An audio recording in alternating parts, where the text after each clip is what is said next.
Alrighty, greetings and salutations, everyone. My name is Andrew Kirchhoff, and welcome to our Tuesday night live stream for Week 10 of the 2024 fantasy football season. Over the course of the next hour plus, we're answering any and all fantasy football related questions, whether they are waiver wire questions going into tonight's waiver wire that is running, of course, whether it is questions regarding, the overall, I guess the trade deadline for the National Football League. I know many of our overall trade deadlines for fantasy football are, upcoming here in the coming weeks, but in terms of Khalil Herbert getting traded and of course Mike Williams, I'll go ahead and share my thoughts. I went ahead and already shared those thoughts at the end of the episode in regards to my running back rankings earlier today. Yes, both of the thumbnails of today's either live stream or video do include running backs from the Chicago Bears that are technically wearing orange. Of course, one of them, DeAndre Swift, he's going to have himself a fantastic week this week against the New England Patriots. And another one, of course, Khalil Herbert now being shipped off to the Cincinnati Bengals in exchange for, a little bit of pick compensation, nothing crazy. He's still on his rookie deal, relatively cheap for the Bengals. But not only that, with Zach Moss indefinitely out with a neck injury, it does provide a lot of value in that overall circumstance because they are in desperate need of an RB2, over the course of the season, despite the fact that Zach Moss has been highly inefficient as of late. He has still seen himself 7+ touches per game. So as long as that kind of opportunity share is in line for the RB2, the Cincinnati Bengals, regardless of how well, Chase Brown played on Sunday against the Las Vegas Raiders, the assumption is that Khalil Herbert is still going to have value. Now, I mentioned this in earlier today's video at the end when I talked about Khalil Herbert specifically.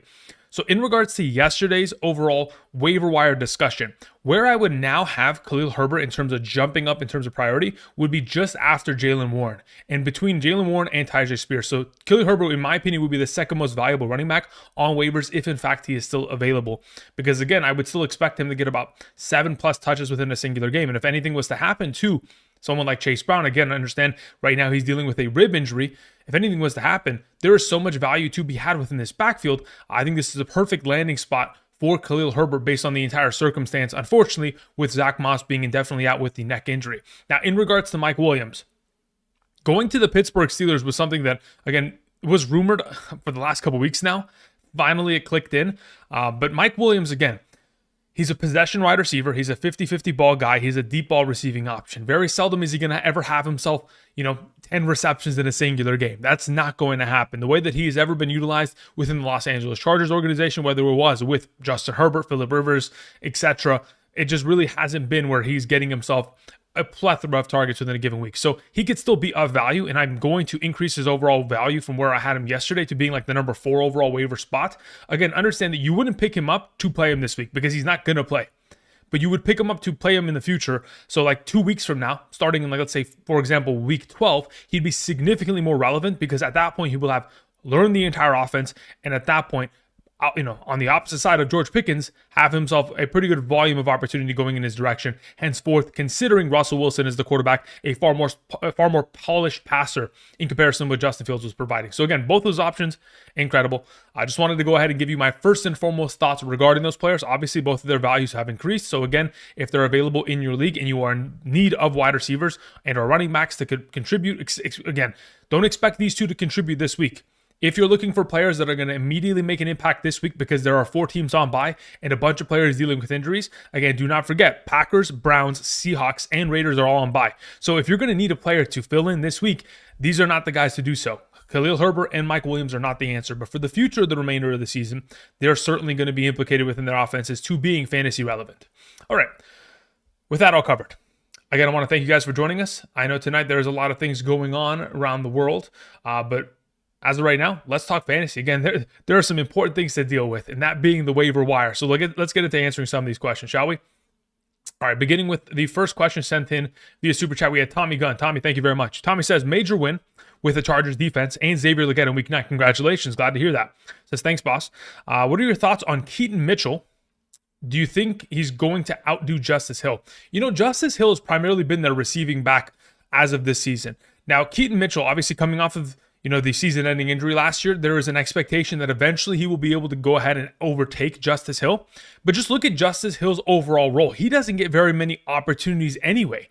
Now, Keaton Mitchell last year, when he was the primary kind of rotation guy within the Baltimore Ravens offense, I remember specifically saying this. I remember specifically watching like an hour plus of film on Keaton Mitchell last year, and I can remember it to this day. There are multiple times they line him up out wide in the backfield, utilizing him deep down the field on screen passes, running, vertical routes, which something is, for at least for a running back, it is not a common thing. But last year they utilized him in a bunch of different ways. Not only that, but he's a home run hitter, whether it is in the passing game and or on the ground. He's going to find himself a lot of success. Now, again, with the opportunities that he is given, if he's only given like 4 or 5 opportunities in a singular game, really that's not going to be enough for him to be fantasy relevant to the extent that we want him to be. Obviously, touchdowns would be incredible, but again, the majority of the goal line work is going always to Lamar Jackson and or, Derrick Henry. If they pass it on the goal line, it's a Mark Andrews conversation and or one of their tight ends. So outside of a couple huge plays that he can maybe break off, I just don't see, the extent of his potential being as high as maybe others may view it.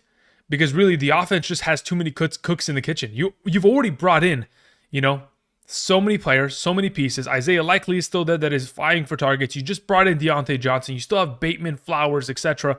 I think at this point, not too excited about it because, again, I don't see there being enough opportunity for him to be able to feast in the situation. Tatua28 sends in a question. Tatua says, do I place a claim for Jonathan Brooks and drop Singletary? Yes, I would. My other running backs are Derrick Henry, Josh Jacobs, and Bucky Irving. If yes, do I start Jonathan Brooks or Bucky this week? Thanks. Okay.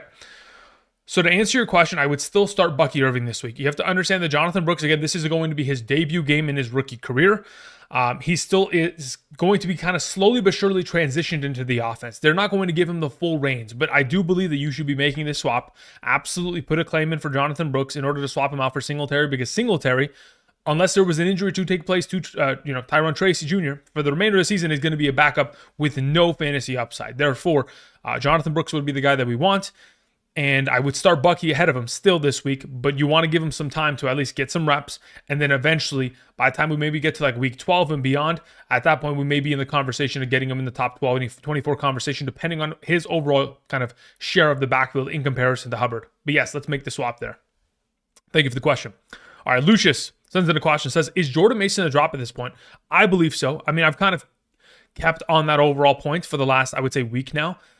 Ever since Jordan Mason went down with that injury 2 Sundays ago, so week 8 Sunday night against the Dallas Cowboys, when he went down with that injury and didn't return with the shoulder situation, at that point I knew it was kind of a foregone conclusion that unfortunately he would not be someone that we could trust the remainder of the season. Even if in fact Christian McCaffrey was going to miss time again, God forbid, of course, fantasy God forbid, but if anything like that was going to ever happen again, the chances are we're not going to be able to trust Jordan Mason. If he's going to get hit and just disappear because of an injury, just re-aggravating once again, he's not sustainable enough. So I think his body is just kind of run down.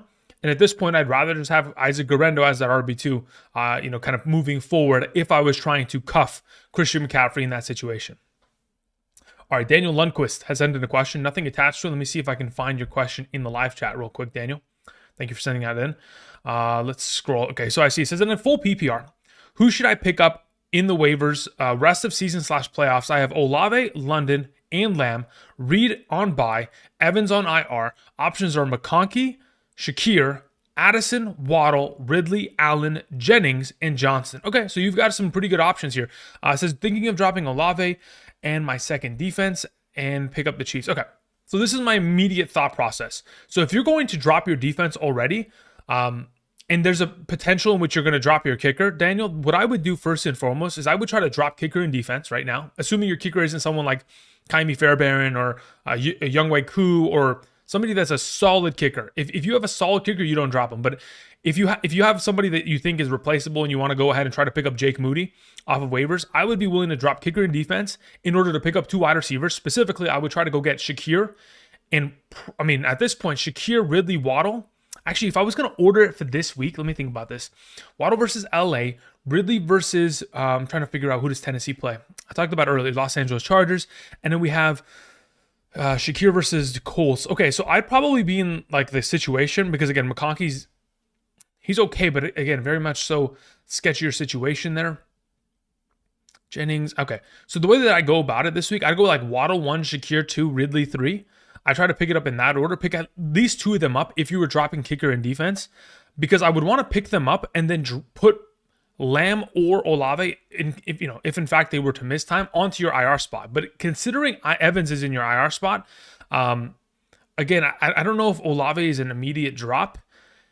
Again, I don't know what his status is. I guess we'll get more clarification going forward, but you should try to prioritize Waddle, Shakir, Ridley in that order if you're able to do so going into this week, because yes, I think you are in desperate need of wide receiver help the rest of the way, and I think those are the guys that will provide it to you going forward in this circumstance. But if in fact Olave needs to be dropped, because again, from what I've seen, 2 concussions in the matter of a month sounds like an IR stint. If he's going to be placed on the IR and you need to stack together wins here, then you might as well just do away with him and just go after these receivers that you certainly need. Daniel, thank you. All right, let's scroll down. We had a question that came in from Joshua Wilkins. Thank you, Joshua. It says, my quarterback is Burrow. Running backs are Gibbs, Connor, Pollard, White, and Irving. Wide receivers are Chase, London, Kupp, Downs, Worthy. Bowers is my 10.5 PPR scoring format. I'm 6-3. I think I need an upgrade anywhere. Think I need an upgrade anywhere, question mark. So, Burrow and Bowers don't need improvements. I think those are solid across the board rest of the way. Gibbs, Connor, Pollard, White, Irving. The White-Irving combo I don't love, but again, at this point, it's irrelevant considering your primary 3 running backs, Gibbs, Connor, and Pollard, are all great in my opinion. Chase, London, Kupp, Downs. I mean, quite frankly, I don't see that you need to make an upgrade, but I would still look across your league, see if there are any teams that are going into bye week hells per se, apocalypses of sorts, to where maybe they're in need of a running back or a wide receiver, and you can maybe take advantage of their desperation because they have injured players or players on bye, and maybe you're swapping a player that, like White or Irving, you can give them away in order to get a better player back in return that may be on a bye, because you don't need them this week, but you'll be able to get them for the remainder of the season and take advantage of somebody's misfortune of the fact that, of course, they are in a losing overall record and they are desperate. So I'd even be willing to give away guys like Pollard in order to kind of accomplish this, to where, I'd move a Pollard to get a Josh Jacobs back because he's on bye week this week. And somebody may be very desperate in your league in order to get a running back that can immediately play this week because of their current record and their need to have to win out to make the playoffs in your overall format, Joshua. So try to go look around and take advantage of people in your league. I know it's very predatory to an extent to do something like this, but I mean, again, we're trying to win outright. And this is the way that you go about it. You have to go and you have to kind of take advantage of people's misfortune in your fantasy league and kind of prey on their desperation at times. Thank you. Rajo says, Gibbs, Olave for Tyreek Hill. So in this circumstance, Gibbs and Olave for Tyreek Hill. If you were to tell me that Olave is going to the IR, okay, which again, that is what I'm assuming is going to happen. Again, you don't get 2 concussions and then just end up playing football the week after. So let's say he doesn't go to the IR, but he misses 3 weeks. Okay. At that point, the return of Olave would be after the fantasy playoffs has already begun. So like week 15 and on maybe. Okay. If we're going to be in a situation like that, then Olave doesn't really provide you anything, especially if you're still in the hunt to make the playoffs.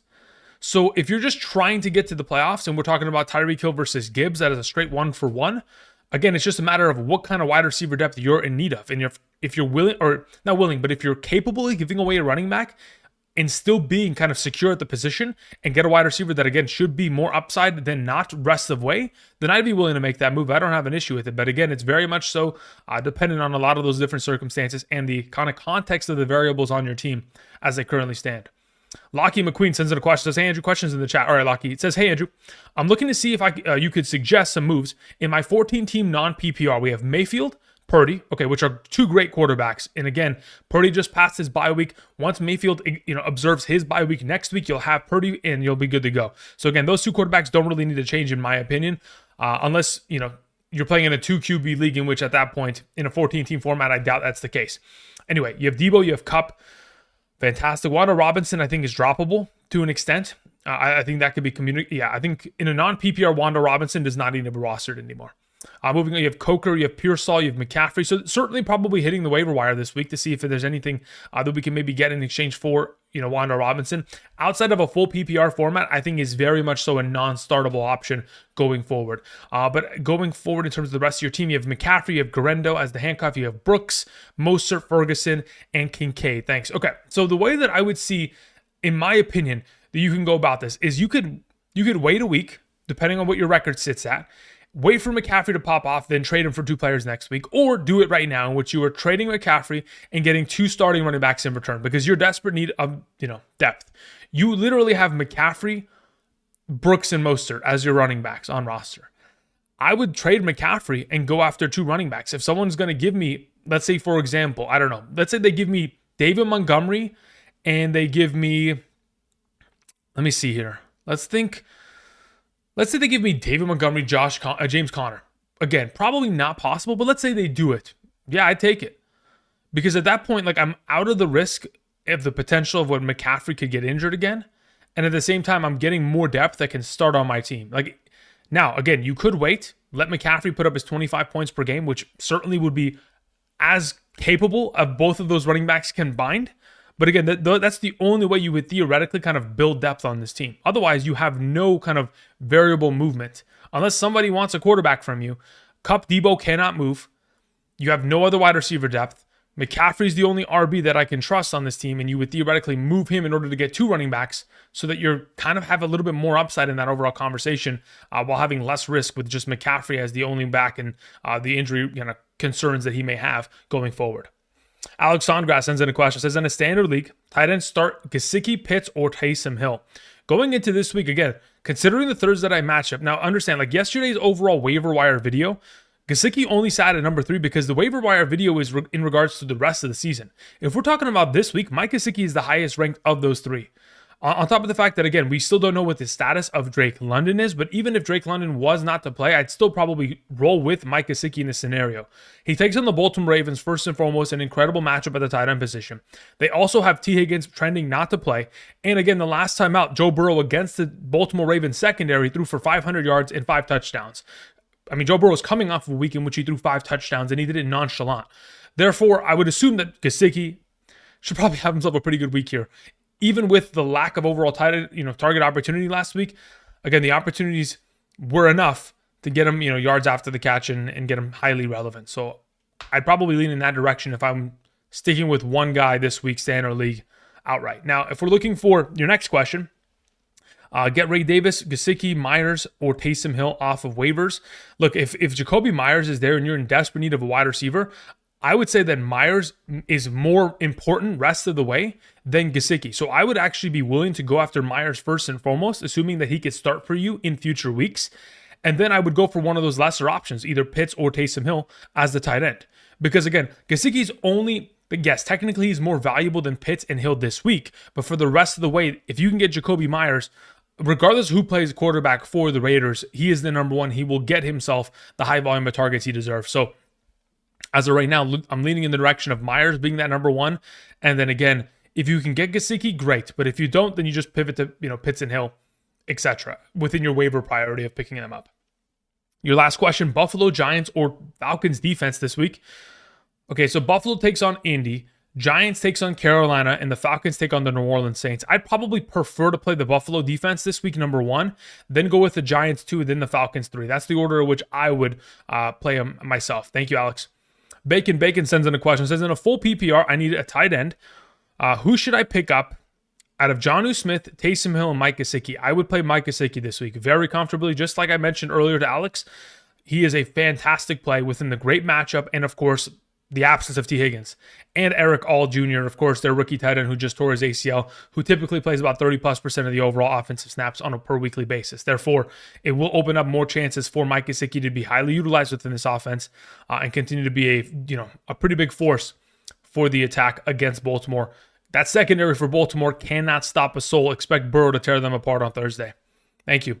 All right, we move on to a question that comes in from Dixie. I'm not going to read that full name. I mean, come on. What do you think I am, a rookie? It says, hey, Andrew, I'm 4-5 with most points scored. Okay, well, listen, that is promising to an extent, right? I mean, again, I've mentioned it in the past.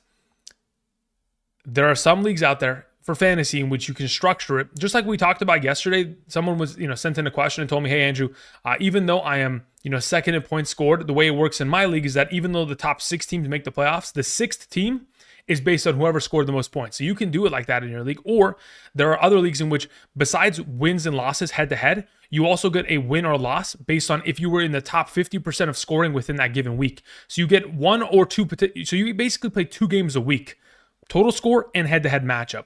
So you could, in your future, kind of suggest that to your commissioner. Maybe if you're the commissioner, you can apply that for the future, just so it gives a little bit more balance rather than like, you getting buzzsawed by teams that score the most every single week, which again doesn't really like kind of prove skill or anything. It's just bad luck at that point because the random schedule was put together. But anyway, getting to your question.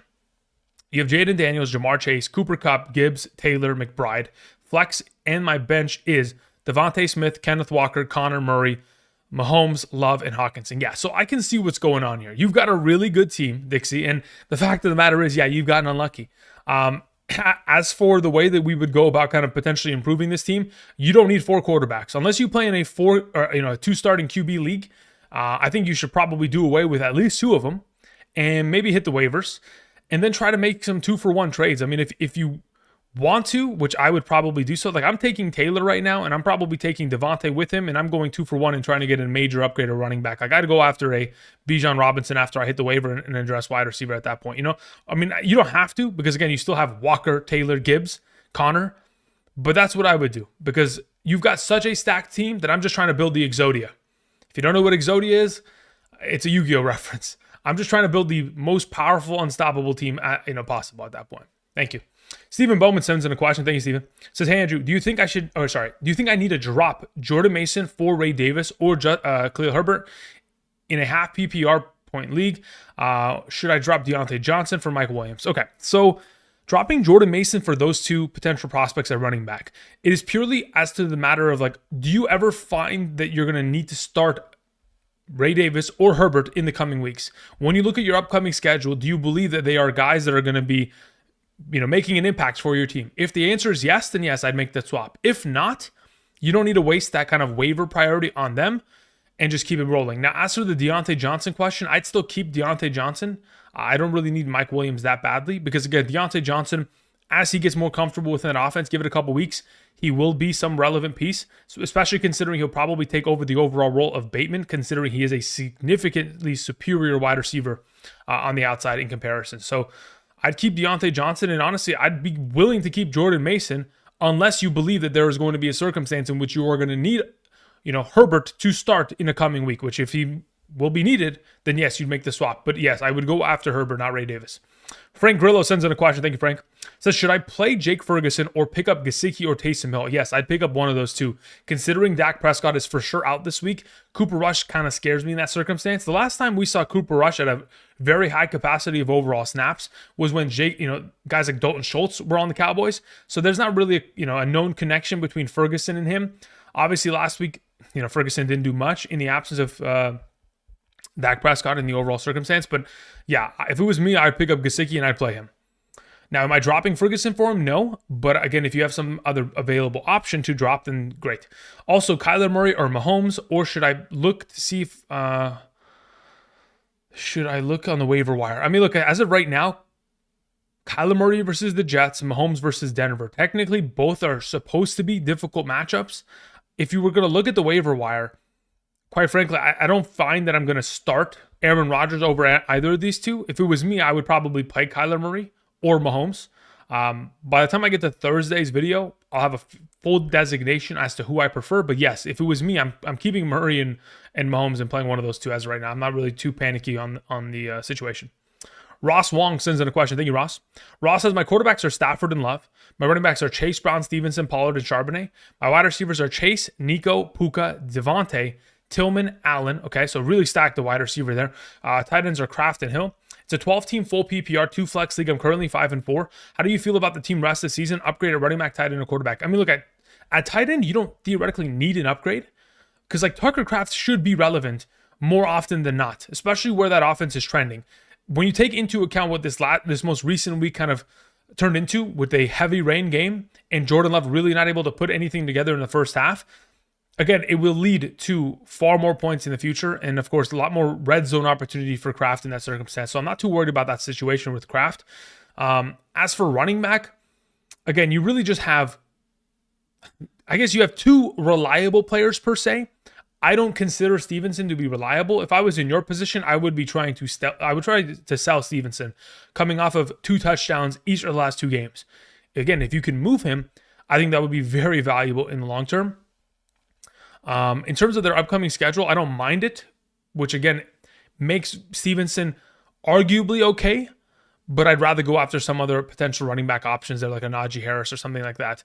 I'd go after a Tyron Tracy, to be totally honest, in this circumstance. But yeah, as of right now, looking at across the board, wide receiver is kind of the way that you would go about approving this team. If you can only start 2 starting wide receivers every week in 1 flex, and you have Chase, Nico, Puka, and Devontae Smith and Tillman, I'm taking Tillman plus Stevenson, or Tillman plus Stevenson plus Devontae Smith, and I'm going to try to get a blue chip running back. Go buy low on someone like Kenneth Walker, because he hasn't had great weeks as of yet, and maybe you can go and see kind of 2 for 2, 2 for 1 kind of deal you could put together in that circumstance, Ross.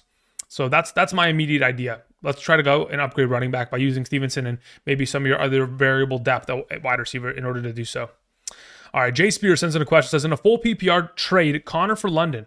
Okay, there's a little bit of a context situation here, right? Like, yes, I understand that you have Gibbs, Connor, Tracy, Ramondre, Brooks, Garrett Wilson, Collins, Myers, Jennings, Pickens, Worthy, Addison. That makes sense, full PPR. But if London is going to miss a couple weeks, can you live with that? That's the only question in mind. Like when I look at, okay, let's see, Falcons schedule. I want to know when their upcoming bye week is, just so I have a scale as to where. Okay, so considering London has a week 12 bye, you would assume that hopefully, if the injury isn't as significant, which again, he did not return in that game, so it could be more significant than they are kind of leading us on to believe. There could be a chance, you never know, where he misses the next 3 weeks, 10, 11, and because of the bye week on 12, he misses 12 and returns in week 13. Can you live with that? If you can live with that, you make the trade now. Otherwise, you should probably, if I was in your position, I would wait very comfortably and I'd give it some time. Once we get more transparency regarding London, at that point, if they say, yeah, he's actually going to suit up for this week, then at that point, I'd be willing to make that move. Because yes, you do have enough running back depth in order to successfully make a trade in this capacity and upgrade your wide receivers accordingly.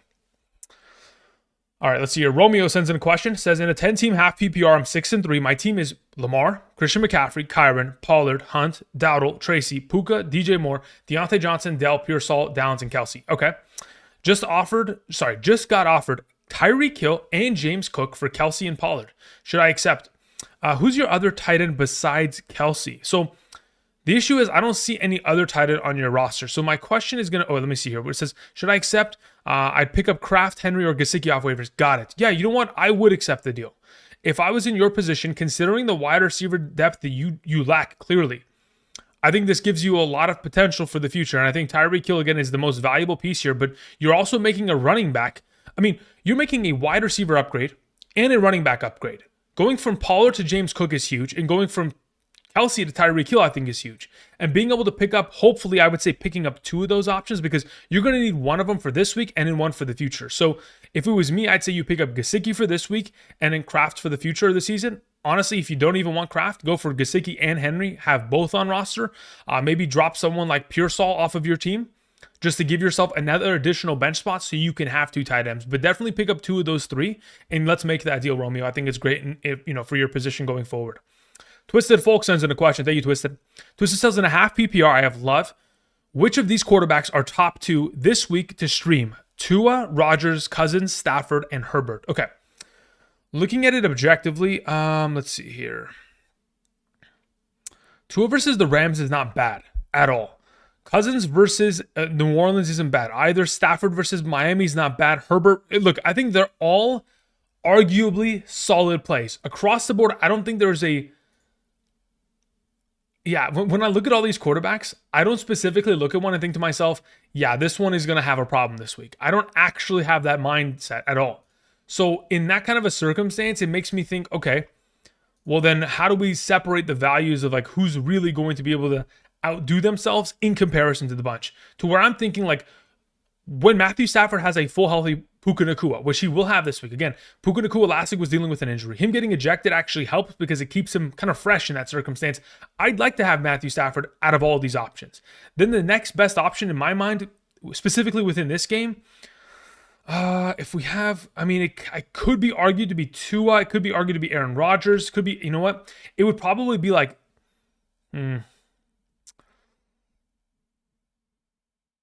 I would say probably, based on how he's looked as of the last 2 weeks, it probably goes Stafford, then Herbert for this week specifically, and then Cousins, Tua, Rodgers. Maybe that's the order that which I'd go in about. Yeah, that's the because again, I don't know the overall status of London yet, so that's why I'm a little bit sketchy on Cousins. But Stafford and Herbert will be the two that I'd probably want to go with. Those are the top two. Twisted Folk, thank you.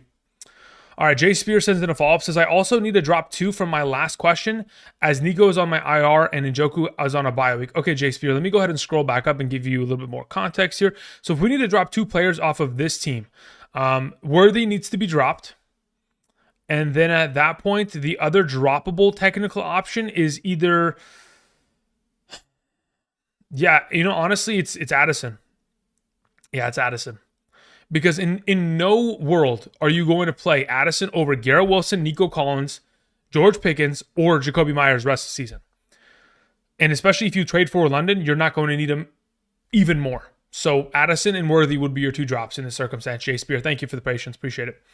All right, let's continue on. We had a question that came in from Dark Lord Swaggy, who says, in a full PPR, 6-3, my quarterback sitting as Mahomes and Stroud. Running backs are Breece Hall and Braylon Allen, Achane Mason / Christian McCaffrey. Okay, so you got pretty solid running backs across the board. Cup, Neighbors, Devontae Adams, Ridley, Thielen. My tight ends are Bowers. Trade for top quarterback or depth. Well, okay, so let's look at this objectively. In terms of quote-unquote depth, Miami and San Francisco already passed their bye weeks. So Achane and McCaffrey should be your starting running backs rest of season. Then when we talk about Cooper Kupp and Devontae Adams, they are already also past their bye weeks rest of season. They will, and so is Ridley. So they will not experience a bye week. Bowers has already passed his bye week or is currently facing that this week. So in terms of quote-unquote depth, unless an injury was to occur, really you don't theoretically need depth, because you're not going to have yourself a bipocalypse in the upcoming future to where half of your team is melted away because of a bye week. So at this point, Mahomes also passed his bye week. You're really steady, and I don't think you need theoretical depth. I think, yeah, if you want to specifically go after tiny upgrades at position, specifically quarterback, I think that could be the way that we go about it. If you were going to go after a quarterback, I'd probably try to obviously go after a top 5 quarterback, which is Jalen Hurts, Josh Allen, Lamar Jackson, Jaden Daniels.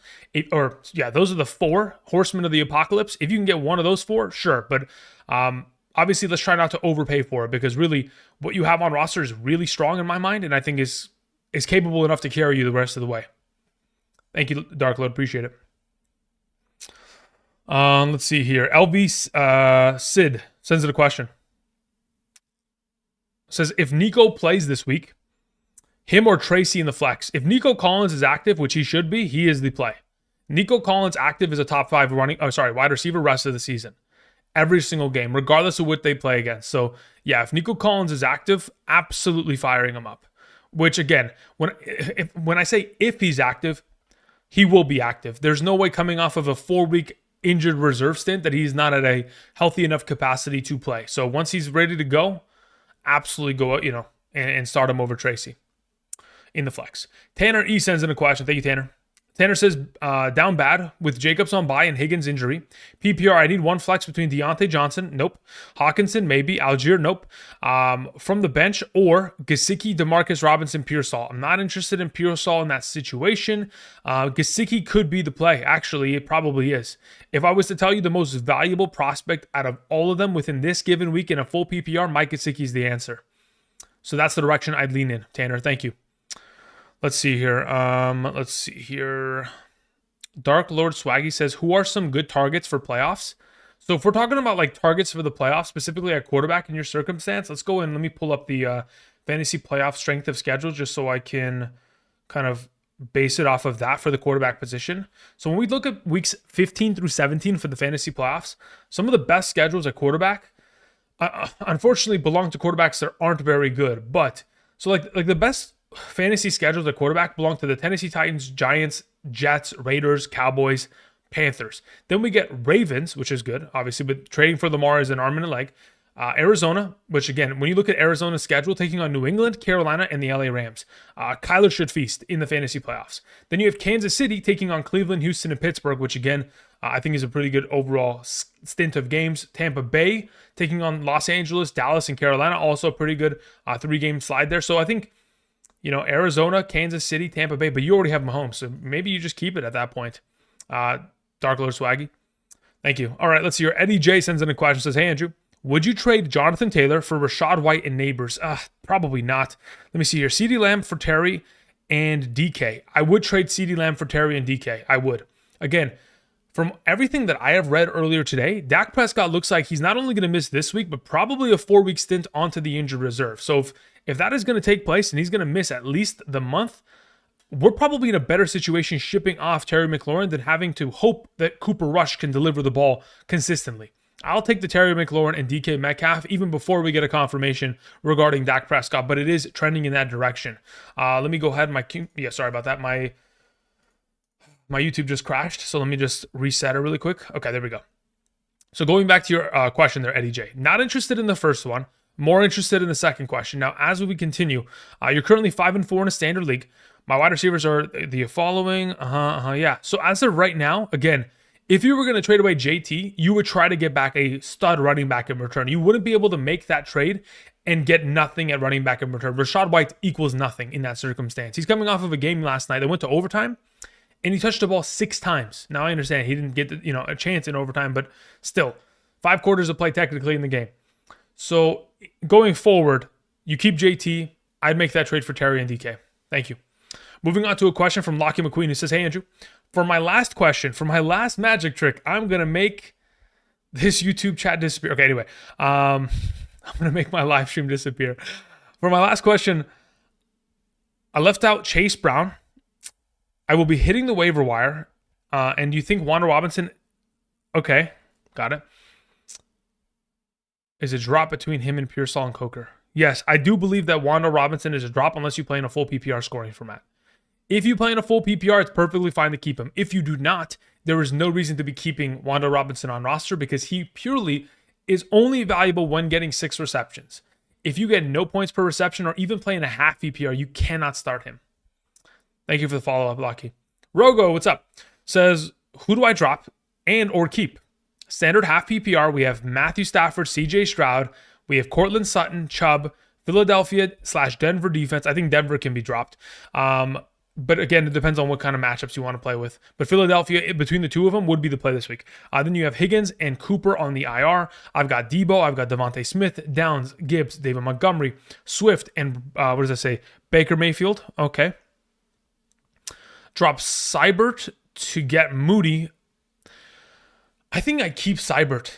Like Moody, okay, I'd like to make a public service announcement. Earlier today, the 49ers did in fact cut Anders Carlson. Anders Carlson has been the kicker that over the course of the last 2 games has been their starting kicker in the absence of Jake Moody. Therefore, and Jake Moody practiced yesterday. So all that into consideration. Understand that Jake Moody's back and he is a top 5 kicker rest of season. Now that being said, I do believe that Seibert has done enough thus far to prove him to be the better kicker of the 2 rest of the way because he has been hyper consistent. I have no issue and I have no concern with that. So as of right now, I keep Seibert. But for those of you who do not have a Seibert or do not have a Kaimi Fairbairn or don't have one of these kickers that continues to put up 15 points a game, you should probably make the swap to Moody. Additionally, Boswell may be available in your league, and Boswell's been a machine for kicking. So maybe that is an option you might want to explore as well, considering both of those probably already rostered. But again, if in fact they are not, you go after them. So who am I suggesting that you drop or keep? Again, I'm dropping Denver's defense. Then again, expect Higgins and Cooper not to play this week, and you're keeping the rest. I don't think I would drop anybody else on this team. Maybe I drop one of your 2. You have 3 quarterbacks. Maybe I drop, No, but you're going to need them because you're playing a 2 QB league. Therefore, you're going to need them for the bye weeks ahead. So you just keep everybody and you drop that Denver defense going forward. Thank you. Stephen Bowman sends in a follow-up. Says, my other running backs are Barkley, Cook, Harris, Javonte, Hunt, Mason, Etienne, and start 4 running backs per week. Yeah, keep Deontay Johnson, Davis as a Cook handcuff is what I wanted to do. I'm 8-1, Warren not available. Okay, so let me go back up to the prior question, Stephen Bowman, so I can get some context. So considering you have Cook, Ray Davis is probably the pickup. Just like you said, have the handcuff. Now that I have that context, absolutely. Go pick up Ray Davis. No issue with that at all. Considering you start 4 running backs per week, Mason is not going to be someone that is going to be utilizing that overall conversation. He could be dropped for Ray Davis in order to just make that exchange, just in case if anything was to go awry, you have the availability of Ray Davis, who again, in the absence of James Cook, has already looked fantastic this season. All right, let's hear. Matt Glore sends in a question. Says, my question is in the chat. All right, Matt, I see it right now. He says, in a 12-team redraft, my trade Neighbors for Jonathan Taylor. Okay, let's see here. Also, in talks with another team for Kamara. My running backs are Achane, Hunt, and Mason. Wide receivers are Tyreek, Neighbors, Devontae Adams, Tillman, and Leggett. Thoughts? I don't mind at all trading for either of those two running backs. Whichever one of the two you can get, I'd be willing to make that swap, honestly. Now, that's only because, again, when I look at your running backs, Hunt is eventually going to disappear, and Mason is already gone. So you will need running back depth. So truly, whichever one of the two they want to give you, I would very happily take that for the future of your season, Matt. Thank you. Adam Amar sends in a question. Thank you, Adam. Adam says Mooney/Jacoby and Mason for Reed. Okay, hold on, wait. Mooney/Jacoby and Mason. So when you put the slash, is that like an or is that a plus sign? I don't know. So let's say, for example, it's Mooney or Jacoby plus Mason for Reed. Mason is irrelevant. Again, I think he is just straight fodder. So if you're asking me who do I rather have rest of the season, Mooney or Jacoby, I'd rather have Jacoby rest of the season. I would trade away Mooney and I'd give him with Mason to get Reed. I have J.J. Pickens and no McCaffrey. Cool. Sounds good. I'd give away Mooney and Mason. Sounds good to me. Thank you. Jesus Chavez sends in a question. Says, trade Gibbs, Smith, Stevenson for Chase, Cook. Okay. Looking at it across the board, Gibbs, Devontae Smith, and Stevenson for Jamar Chase and Cook. Across the board, Gibbs is more valuable than Cook. Chase, in comparison to Stevenson and Smith,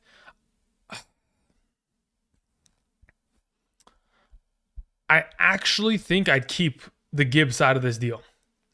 Considering I don't know the full context of what this A.J. Brown knee injury is going to consist of, and eventually T. Higgins will return, probably not Thursday, but next week and beyond, I'm going to probably venture to say Chase will get lesser opportunity in the return of Higgins, like we have seen all season long.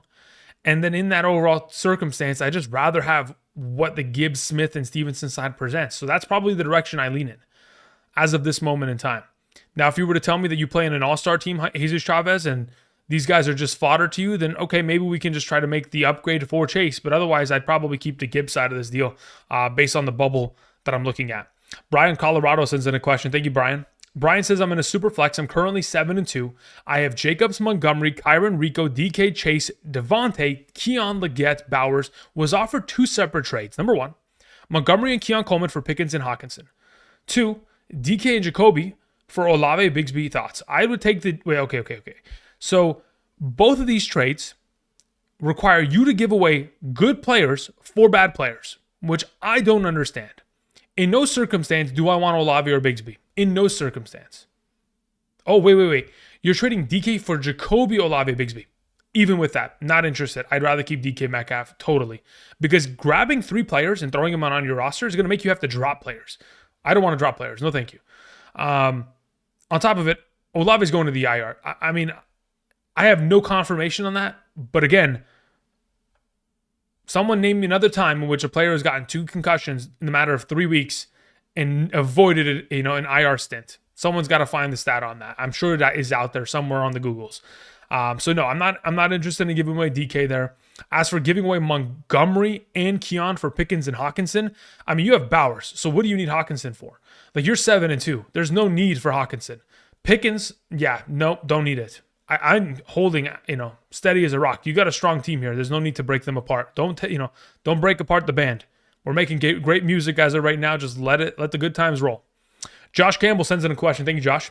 Josh says, I'm 3-6. I have Tyreek Hill, not Taysom Hill. I have Tyreek Hill, Devontae Smith, BTJ, Sutton, Downs, Jamison Williams, Christian McCaffrey, Kyron Williams, Tracy, Dobbins, Laporta, Stafford. Suggestions on how to make a playoff push. I mean, listen, I'll tell you how to make a playoff push. Christian McCaffrey is the answer. Now, I will also go ahead and continue to kind of expand on this. So this is the way you go about it, Josh Campbell. In order to make a playoff push in which you win it, you win out. Obviously, it's going to require a lot of luck. It's also going to require no injuries. But luckily for you, Christian McCaffrey, Kyron Williams, Tyreek Hill, Devontae Smith, who else? J.K. Dobbins, Laporta, Stafford, Jamison Williams. Almost 70, maybe 80% of your team has already been past their bye week. So the only players that are going to experience bye weeks up ahead are Sutton and BTJ. Therefore, if in those weeks you are in need of players and you don't believe that, in the absence of them, you can survive, when the time comes, you will trade them away in those given weeks. And you will trade them for players that in that specific week either have great matchups or will provide you enough depth or potential value to help you continue that win streak. But otherwise, this team is solid. Like if I'm you right now, Christian McCaffrey, Kyron Williams, Tracy, auto starts, bang, bang, bang. I'd probably want to get an upgraded tight end from Laporta. If someone wants to give away, Evan Ingram for something less or cheap, maybe you take one of your extra pieces here and you go dig and see if you can maybe get that.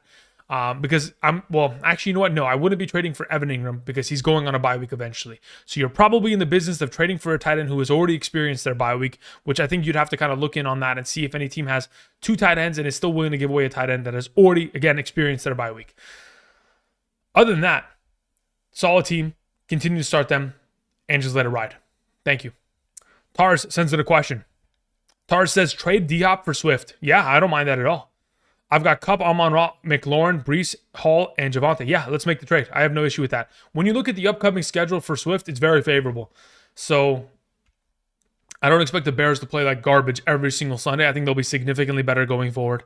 So I don't have an issue with that trade in any sort of capacity. Jacob sends in a question. Thank you, Jacob. Jacob Cole says, question in chat.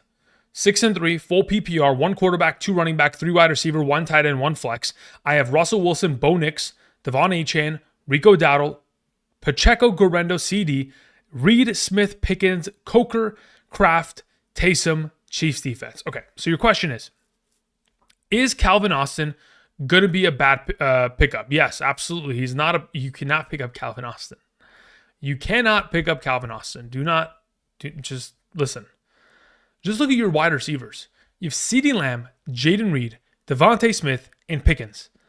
In no circumstance ever will we be in a situation where you are playing Calvin Austin over either of those potential options. So is Calvin Austin going to be a bad pickup? Yes. It is not worth your overall waiver or fab, technically.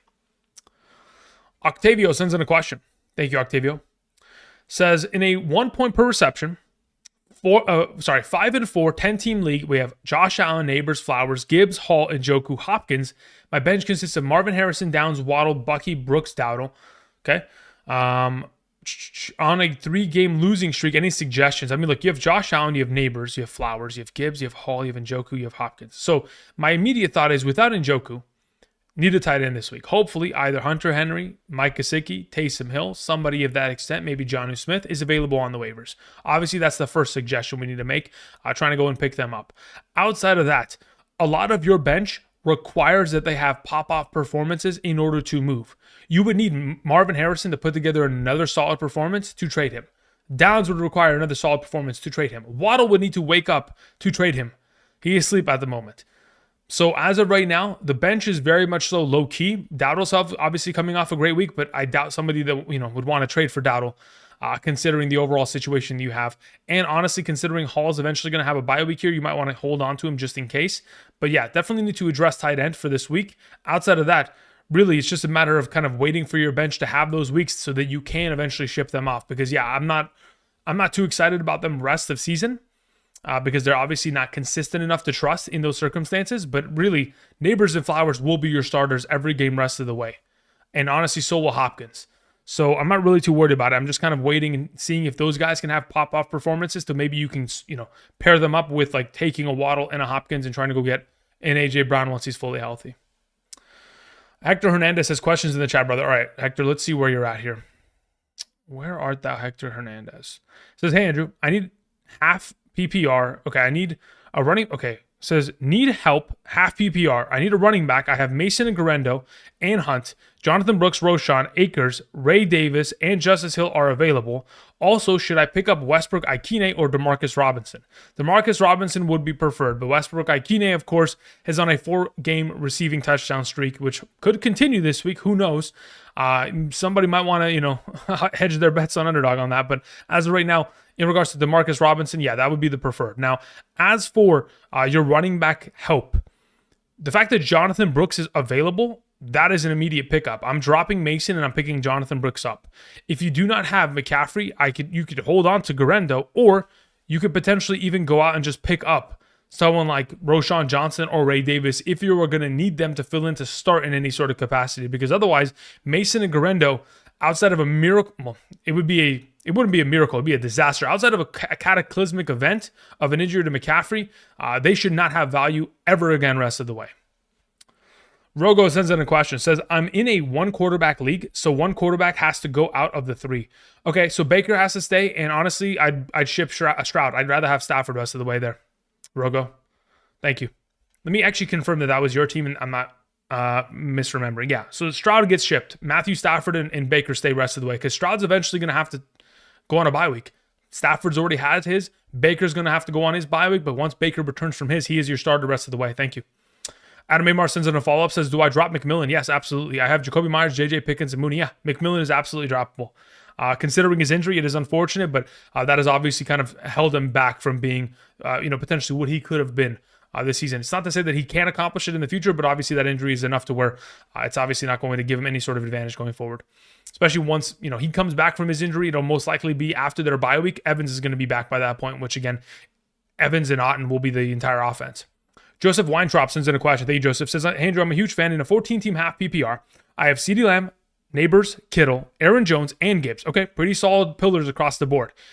I need an upgrade. Thinking of packaging 2 players, how would you play this? I mean, if it was me, I would be shipping away CeeDee Lamb, honestly. Because again, the way that I see it, it's probably going to be Dak Prescott trending to the IR. And if he's going to the IR for 4 weeks, if he's going to miss week 10, 11, 12, and 13, and he's only going to return theoretically, potentially, for week 14 and beyond. Sorry, 10, 11, 12, 13. Yeah, so it would be week 14 to the fantasy playoffs. At that point, sure, maybe I can survive until then, but I still need to make the playoffs then. And, the next 4 weeks here, next 5 games here, for fantasy purposes, are highly valuable, especially in a 14-man league. If only 8 teams out of 14 make the playoffs, maybe it's even more hardcore, maybe only 6 make the playoffs, CeeDee Lamb needs to be shipped because I really don't trust him with Cooper Rush at that extent. So I'm probably shipping him off and going after Tyreek Hill. That's the way that I'd go about it. Now, if you're thinking about a package of 2 players, like really, I have no interest in trading any of these other options, but you could throw away, not throw away, but you could technically move Neighbors and CeeDee Lamb for 2 wide receivers in exchange, but just depends on what people are, kind of looking for. Maybe they don't want either of those players because they're worried about the injury situation. Gustavo sends in a question. Thank you, Gustavo. Says, hi, Andrew. I'm currently 5-4 in a 12-man league. I'm in a half PPR. I have Burrow, Dobbins, Tracy, Chase, Neighbors, Otten, Dowdle. My bench, I have Charbonnet, Etienne, Laporta, Myers, and Njoku. How do I better my team? Okay, look, as a whole, Burrow does not get improved upon, really, unless you're going to get, I think Burrow is probably like the number 5 quarterback after the 4 horsemen of the apocalypse. He's probably the number 5 amongst all quarterbacks rest of the way, right? So Burrow doesn't get improved upon. Tracy's solid, Dobbins is solid, Chase is solid, Neighbors is solid, Otten is great. Etienne, at this point, Charbonnet, Etienne, just really not viable at all. You just leave them on the bench, otherwise drop them. But again, you'd leave them on the bench because you don't need to drop them if there's nothing available on waivers. Laporta's fine there, but you have Otten until otherwise noted, until the bye week, and then you have Myers. Look, in order to improve this team technically, the only way you would go about it is by giving away Jamar Chase and getting back a wide receiver and someone that is better than Dowdle. So maybe you can give away Chase and Dowdle and get someone like that at least is maybe a lesser wide receiver option. So let's say, for example, you would trade him and you would get like a Terry McLaurin, but in the same vein, you would get a significantly better running back to where like someone's giving you Terry and I don't know, let's say we throw out Aaron Jones, hypothetically speaking. That's the kind of trade that I'd go for because I would try to use my blue chip player to spawn more depth for my roster because I don't know if Dowdle is going to be a dependable enough flexible option. And considering, Myers is on bye this week, you might have to wait until he comes back. And even then, even when Myers comes back, I don't even know who's playing quarterback for the Raiders. I would like to assume that it's Minshew. Could be Desmond Ridder for all we know. Adam Morey sends in a question, says, thanks for telling me Gesicki instead of Waddle worked out. Would you drop Houston's defense for the Cardinals? Look, the Cardinals have looked incredibly... Let's just put it this way. They've looked a lot better than they've had, in past seasons. Going forward, they could be of value, especially in the fantasy playoffs. I think that is when the Arizona Cardinals are going to be picked up in all leagues. But until then, I mean, again, I don't want to start Houston's defense against the Detroit Lions. So yes, I'd rather have the Cardinals this week. Easy E sends in a question, says questions in the chat. All right, Easy E says, who fill in the tight end spot for this week in a half PPR, Hawkinson or McBride? I'd rather play McBride there. Also have Olave, and I need to pick up a wide receiver for the rest of season. Sutton, Leggett, Quentin Johnson, Dobbs, or Jennings. Sutton would be the rest of season pickup. If you're not able to get him, then at that point you pick up Romeo Dobbs. Thank you. Moving on to a question that comes in from Luis, who says, I'm 4-5 in a 12-team 12-team half PPR, 3 wide receivers. Only 4 teams make the playoffs. Oof, we're in a extremely hardcore league. That is ridiculous, Luis. Says I have Jaden Daniels, Kamara, Mondre, Hunt, Roshan, Hill, Devontae, Puka, London. Wow, you got a good team. Pearsall, run. Okay. Any moves? I mean, look, as a whole, obviously I want to move Ramondre and Hunt, but I think it's probably in your best interest to hold on to Hunt. And maybe what you would, okay. All right, hear me out. I have a crazy plan. Okay. So when I look at Jaden Daniels and Alvin Kamara, I think they're auto stars. So is Tyreek Hill, so is Puka Nacua, so is Devontae Smith, so is London. Like, you've got straight studs across the board there.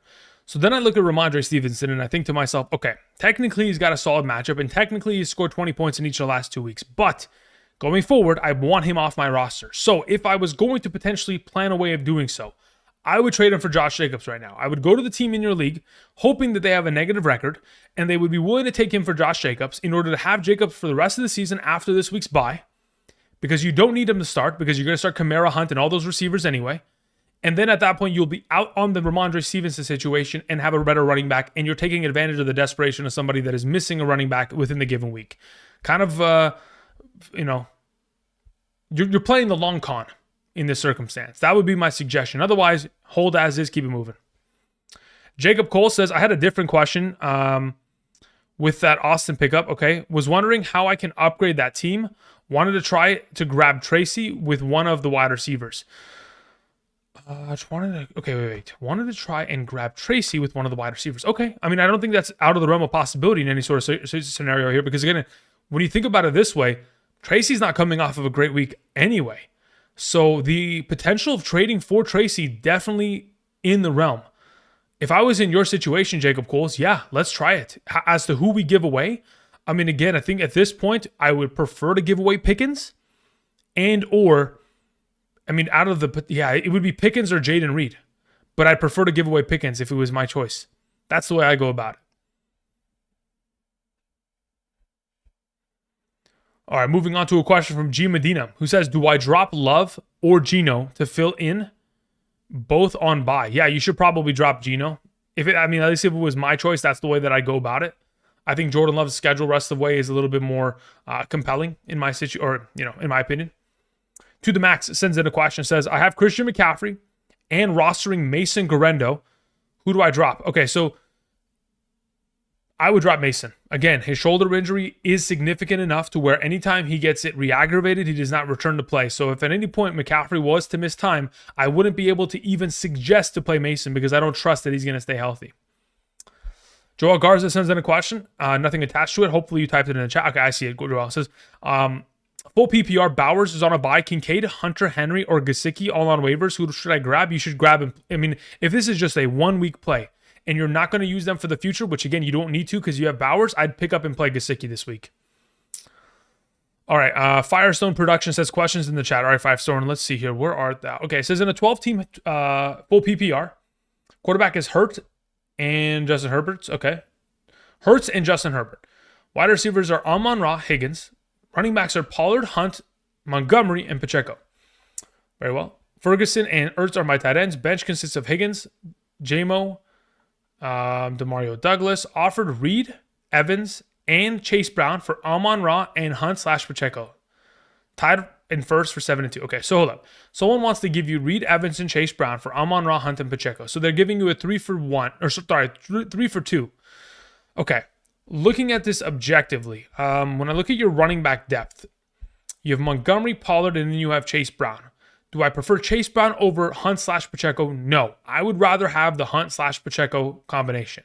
Then it's a matter of, do I want to have Evans, Reed, or Amon-Ra? Which, when I look at your wide receiver depth across the board, you have Amon-Ra, Higgins, J-Mo, Douglas. Which, again, you don't have Higgins, so you basically just have Amon-Ra.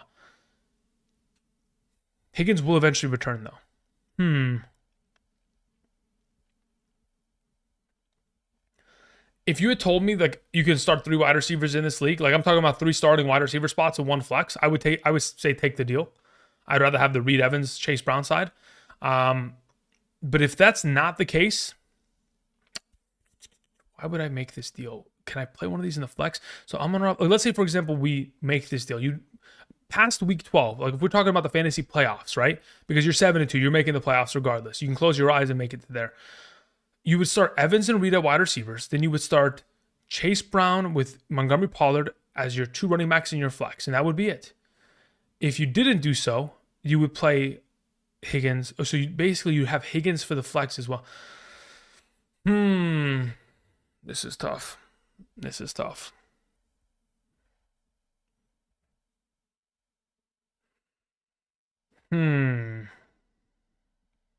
I need to think about this, Firestone. Initial review of the question. Again, if it's not a shit.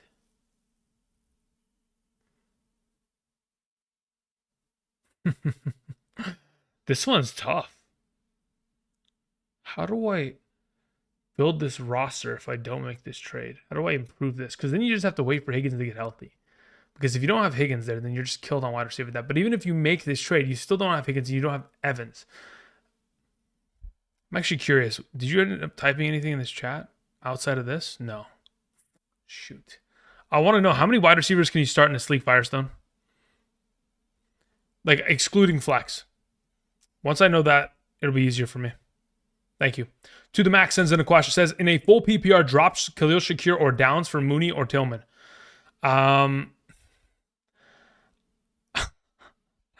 I think I actually say we drop. I think we drop Shakir for Tillman. I'm not even joking. I think we have to.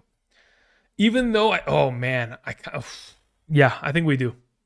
Like, here's the thing. Tillman is not going to play this week because he's on a bye, but I think rest of the way, yeah, I'd be willing to make that swap. Dirk Doug says, are Jamison Williams, Jalen McMillan, and Pearsall viable to plays this week? Out of those 3, McMillan's probably not going to be healthy, and he plays San Francisco, so I will never play him. And I don't think Pearsall is viable until I get a sense of as to how he is going to look with Jennings in the roster. So for right now, Jamison Williams is the only viable start out of those options. So yeah, that would be the only one. 420 Gall sends in a question, says, I'm 12 team league, 8-1, yeah, full PPR. Make any moves? We have Jalen Hurts, Saquon, Kamara, Nico, BTJ, Shakir, Ferguson, Taysom Hill, Keon Coleman, Leggett, Keenan Allen, Elijah Moore.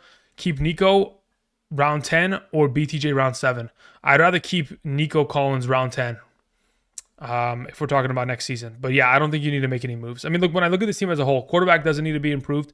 Running back does not need to be improved. Wide receiver does not need to be improved. It's really just tight end, which at this point, again, you'd have to find a team in your league that is willing to separate themselves from one of their 2 tight ends. Let's say they have Ingram and Hawkinson, then you would try to take one of them off of them. Firestone says, I can only start 2 wide receivers. Okay, look, here's the thing, Firestone.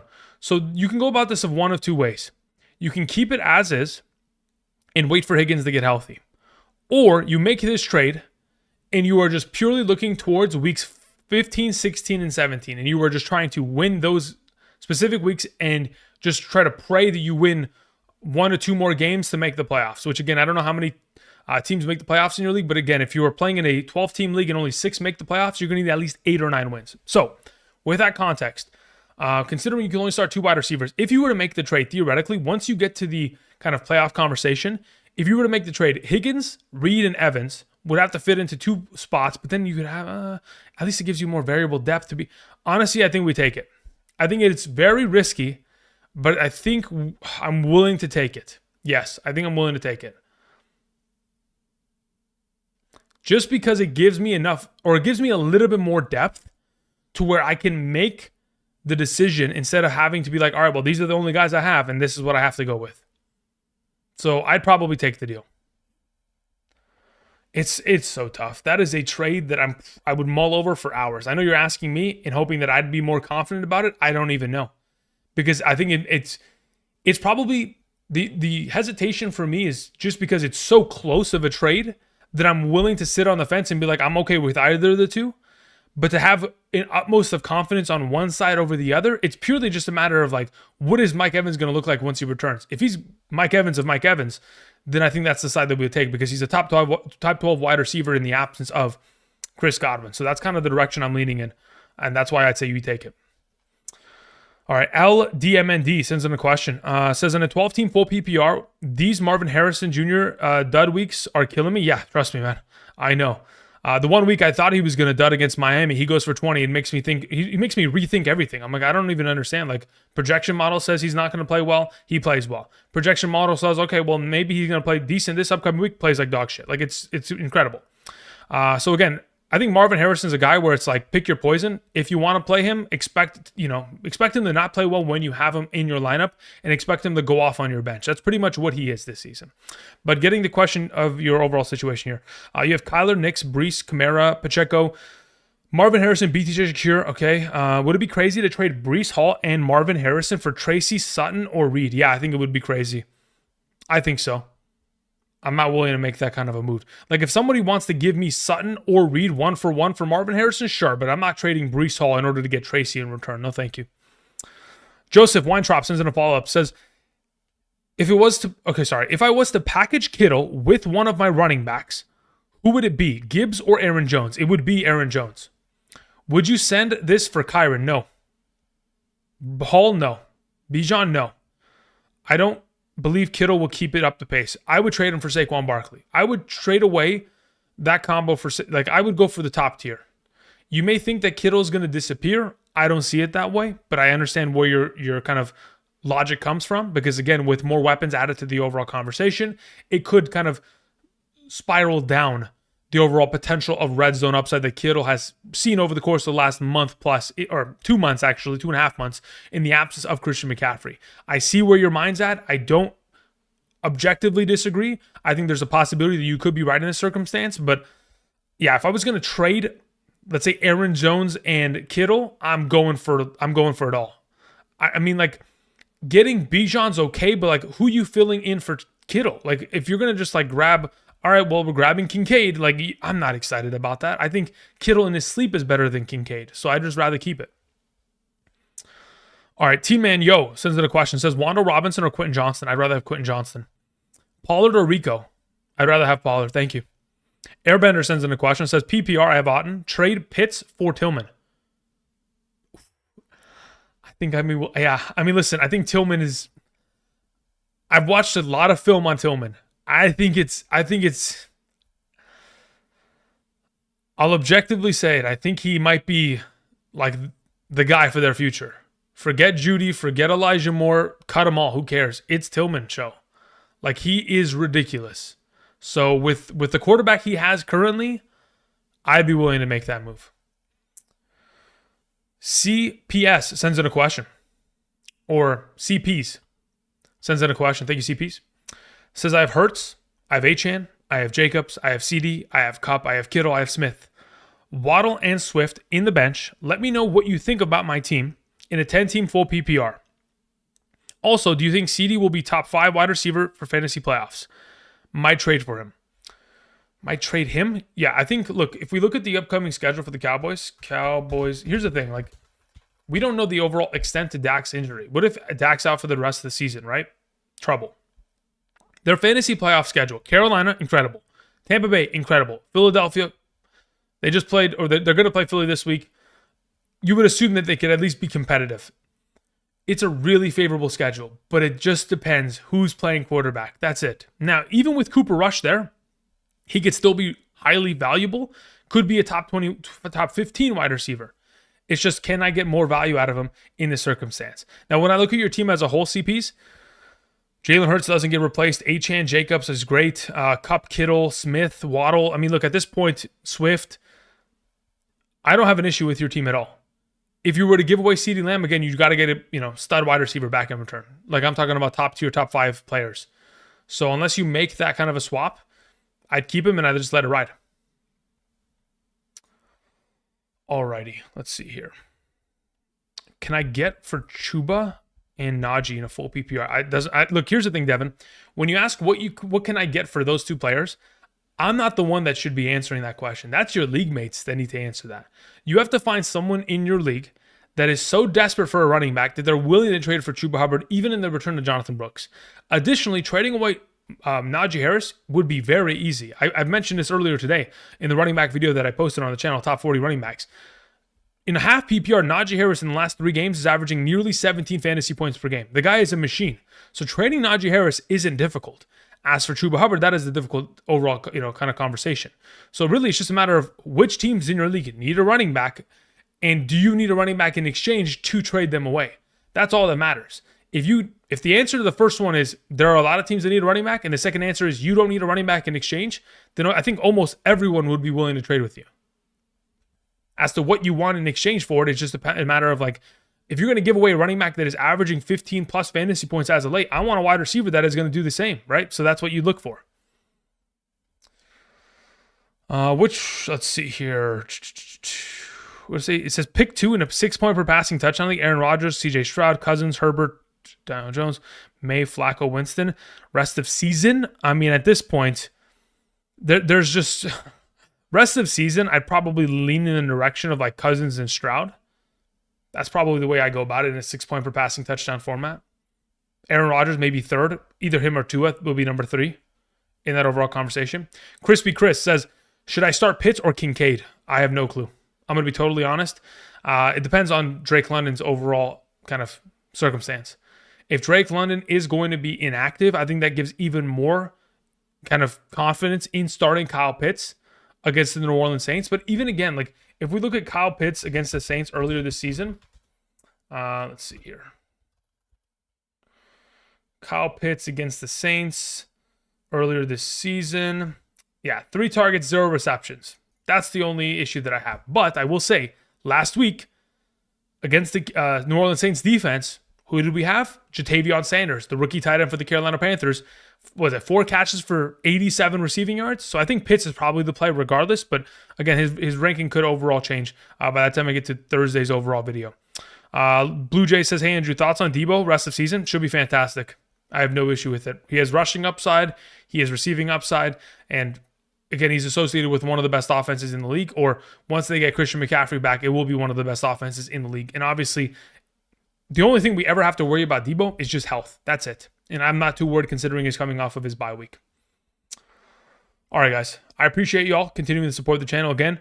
That's pretty much where I'm going to call it. I appreciate y'all. I'm going to go and work on my wide receiver rankings for tomorrow. Typically, we like to keep these streams between an hour and an hour and a half. We've been here for an hour and 17 minutes. I appreciate y'all.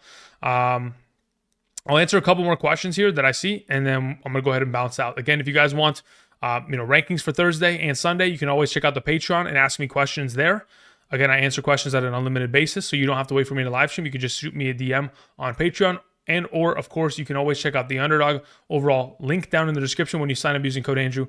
Make that first time deposit. You can get my rankings sent to you every single Sunday morning from my email directly to yours to help you set your lineups. Okay, let me answer a couple more of these questions. What does Frosty say? Way off topic, maybe weird, but watching some old videos of yours, fun from earlier. You slimmed down over the years. Yeah, like a lot. Frosty, if you go back to last season, I'm not even joking. You go back to last season, let's say last season, sometime like week 15, 16. That version of Andrew compared to the one that sits in front of you today, that version of Andrew is like 50, 60 pounds heavier than where I sit at right now. So yeah, in 1 year's time, I know how to lose weight quickly. So yeah, but that's the thing. I'm a seesaw machine. This is the one, legitimately, in all of my years of doing this, this is the first year that I've actually lost weight during the season, because usually I stress eat like a son of a bitch. This is the first season I've actually lost weight in season, which has obviously been a definite W for me. Definitely something that has been very difficult to control, but again, it's a process, day at a time. You think Olave will play again? I mean, this season, honestly, I don't think he played. I don't want to be negative about it, but I think he should probably not play for the remainder of the season. I think he should do a Tua and just not play for the rest of the season. We had another question from Rogo. Says, I'm still confused about Higgins. My team is full. Want to get Gesicki to back up Otton on bye. Need some clarity on Higgins to just drop to free space. No, you cannot drop Higgins. Rogo, why are you willing to drop a player that is scoring 16 points per game, brother? You can't do that. That's not possible. You have to drop somebody else, Rogo. A player that is that capable in fantasy is not just so easily Yeah. So when I look at your team, like I said, CJ Stroud and Denver's defense need to be dropped. That is the 1-2 combo. If anything, I'm dropping Amari Cooper before I drop T. Higgins. You know what I mean? So those are all the drops. Outside of that, nobody else can be dropped. Otherwise, I will stalemate this team and you don't pick up anybody. You leave your roster as is. You don't drop anybody. I'm not willing to. I mean, Nick Chubb is probably next on the list. So the way it would go in priority, Denver number 1 needs to be dropped. CJ Stroud 2 needs to be dropped. Then it's Nick Chubb, then Amari Cooper. That's the 4. If you can't drop those and those are not possible, then you don't move anything. Chris sends in a question. Says, full PPR, trade Kamara / AJ Brown for Hall and Tyreek Hill. No, I'd probably rather have Kamara, AJ Brown rest of the way. I know the injury of AJ Brown's a little bit difficult. I think it's a little bit difficult to kind of figure out where he's going to be in terms of his overall standing of health going forward, considering they haven't really released too much information regarding it. But based on what I read, there's more positive overall information than negative, which is definitely a bonus. So at this point, I'll probably lean towards just keeping Kamara, AJ Brown. The final question of the night. CP says, would you put CD in your top 5 wide receiver rankings, assuming Dak comes back in 4 weeks? If Dak Prescott was to start in weeks 14, 15, 16, 17, CeeDee Lamb would be a top 5 wide receiver every single week. Absolutely. But that's only if Dak Prescott comes back in that span of time. All right, guys. I'm Q in the Double Helix. I appreciate y'all. I'll be back tomorrow live streaming at 7 p.m. And, of course, wide receiver rankings. Until next time, I'll see you guys. Have a good one. Peace.